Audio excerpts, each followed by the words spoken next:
Belarusian authorities on Friday announced they were imposing sanctions against the European Union, and threatened to revise the country's diplomatic relations with the bloc, in response to EU sanctions on several dozen Belarus officials accused of falsifying presidential election results and leading a crackdown on peaceful protesters.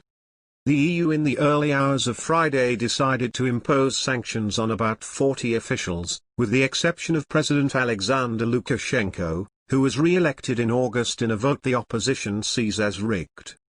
In response, the Foreign Ministry of Belarus issued a statement announcing its own sanctions against European officials.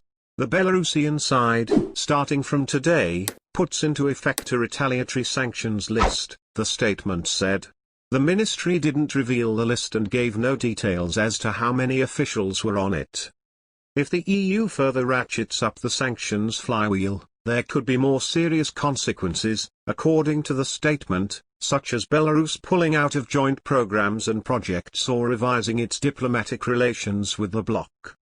Belarus is always, in words and in deeds, against confrontation. We are for dialogue and understanding. But as a sovereign state, we're also determined, albeit not without regret, to respond to unfriendly actions in order to naturally defend our national interests, the statement read. The official results of the August 9 presidential election handed Lukashenko, who has run Belarus with an iron fist for 26 years, a crushing victory with 80% of the vote.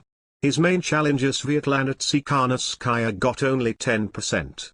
She and her supporters refused to recognize the results as valid, and mass protests have rocked Belarus ever since, with hundreds of thousands of people taking to the streets and demanding Lukashenko's resignation.